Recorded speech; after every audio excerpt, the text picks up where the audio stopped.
Welcome back to Inside Politics. Our guest today, Nashville Mayor David Briley.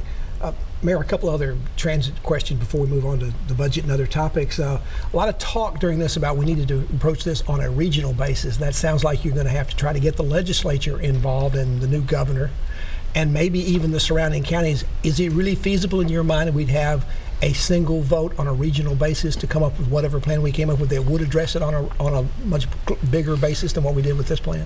I think ultimately that's the right direction to go in, but I think if you look at the vote result here in Davidson County, which is probably the most progressive part of our region, I think it would be a mistake to assume that we can go and have a regional vote right now and have a favorable outcome. So, and the cost of that would be enormous. I mean, if it was $9 billion within Davidson County and not even built it to the county line, if you went on a regional basis, and you don't have the resources in Tennessee in terms of taxes. You got sales tax and property tax, although you couldn't do property tax for this. Where would you find the money to do? What kind of resources do we have for that on a state basis? Well, not much. I mean, and I think the bottom line is that transit works where there's density. And once you get out of Davidson County, there are just not that many places that have density. So we're going to have to work with the regional mayors, which I've been doing. They're very supportive. They know that in the long run, our economic vitality depends on these kind of investments.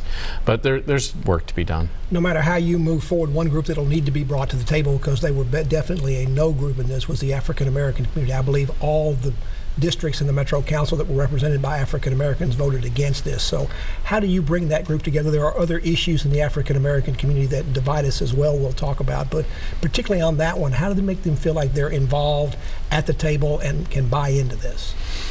Well, there's not an easy answer to that, Pat.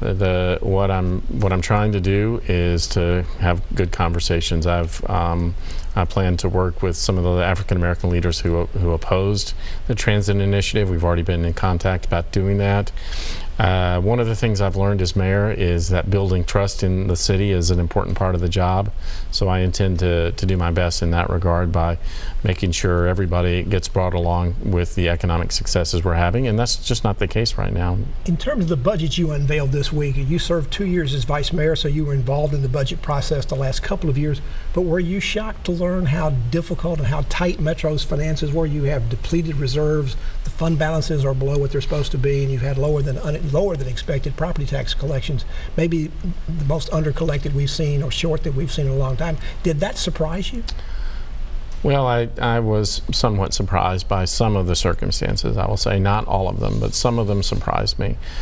But I quickly moved past that and started working on what kind of budget we could have this year within the revenues we currently have. It appears the shortfall in revenues on property taxes came from appeals, and not necessarily the residential. It came more from the commercial appeals, and we got caught in a whiplash, didn't we? On the one, did the assessor's office appraise things at too high a level, and so therefore when the property tax was rolled back, it may have been rolled back too much? Well, I think it would be a mistake to focus too much on that. That's one of the elements of the shortfall. That is true. But additionally, the state does appraisals of utilities, and we had made an overestimate of exactly how much we would get from utilities. So that was a significant number as well. Additionally, we lost the Hall income tax. We have less money coming to schools from the state.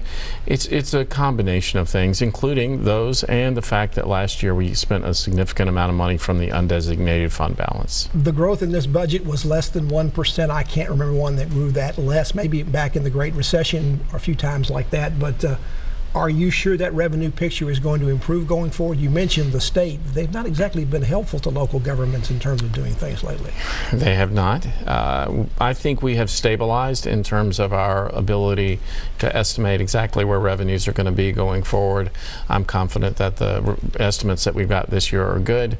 The fact that the budget is growing so little this year is primarily associated with some overestimates of revenue from last year. Your budget talks about selling some city properties. That happens almost every year, but I've never seen it quite as prominently mentioned in this.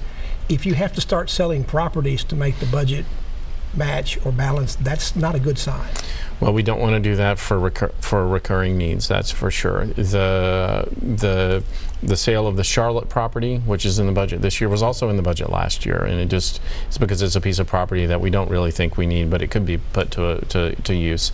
The Myrtle School property, which is in there, is something that the school board had already planned to close, and we believe that we hope that another local government agency will purchase it. Metro's debt level has risen considerably. In fact, it's now 11% of the total budget. That's only behind schools at 40% and public safety at 21%.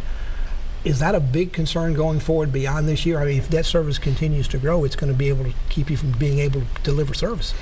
Well, every year we pay off a significant amount of debt. It'll allow us to continue to make investments in what is absolutely necessary for the community, roads and streets and parks and such. Obviously, we don't want to let it grow as a percentage of the budget, and we're going to make sure that we're conscientious and responsible in that regard. These debt service numbers for this year, are they large enough that is giving you pause about having any or a much smaller sized capital plan going forward on new things to build? There are other things out there, schools and other things that people want to try to build to meet the growth in town, but are we now going to be, is our credit card going to be maxed out for a while? Well, I think we're likely to have a frugal capital spending plan in the late summer or fall. Meaning smaller than it's been in recent years. Probably smaller than the prior years, but still sufficient to address the immediate needs of the city. When the budget was released, you put out a news release from your office that said the budget is a status quo proposal which safeguards all current public services. How can you explain that when the school board asked for $45 million more and you only gave them $5 million more? Well, the majority of what they asked for was for pay raises for their employees and for some new services, expansion of social emotional learning resources at the district. So the fact that we couldn't add these new things, I'm regretful for, but it's certainly the prudent, responsible way to manage the budget this year. Mayor David Briley is our guest. We're talking about the Metro budget. We've talked about transit. We've got more to talk about after you watch this break.